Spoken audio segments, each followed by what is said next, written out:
Hello बच्चों, let us read this question. This question says which combination given below is are correct. और हमारे option हैं. Option a HgCl2 linear, option b ClF3 T shaped, option c ICl4 minus square planar, option d XgF6 pentagonal bipyramid. So इस क्वेश्चन में कहा गया है कि इनमें से कौन सा कॉम्बिनेशन हमारे पास करेक्ट होगा.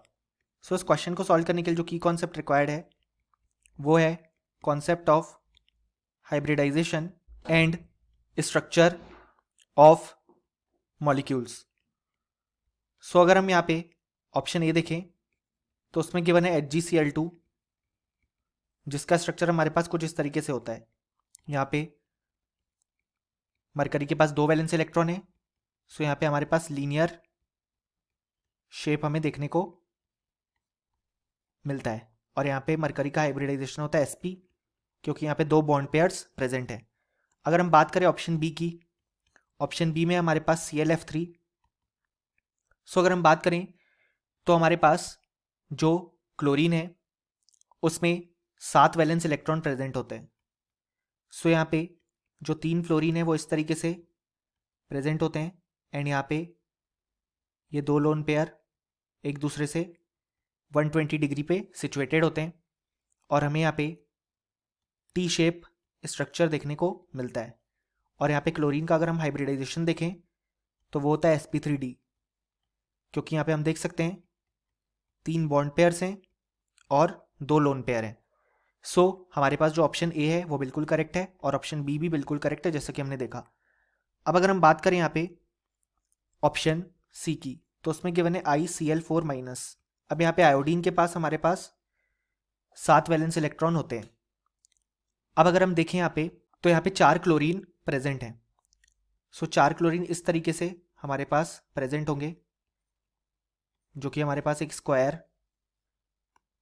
का शेप फॉर्म करेंगे.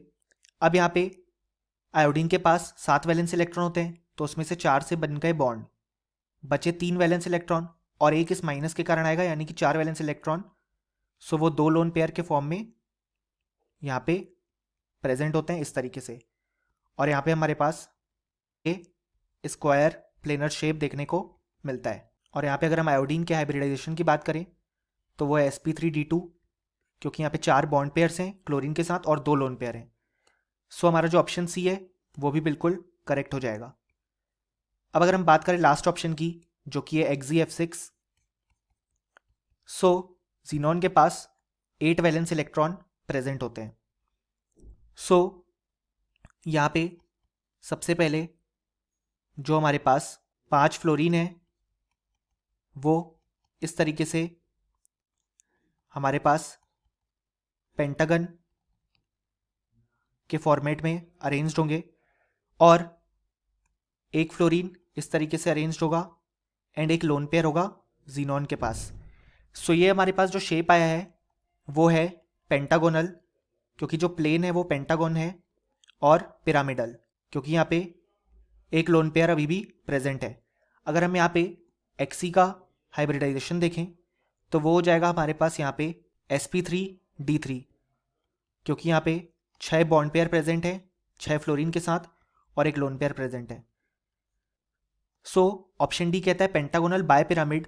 सो ये इनकरेक्ट हो जाएगा, क्योंकि हमने देखा XgF6 का शेप होगा पेंटागोनल पिरामिडल.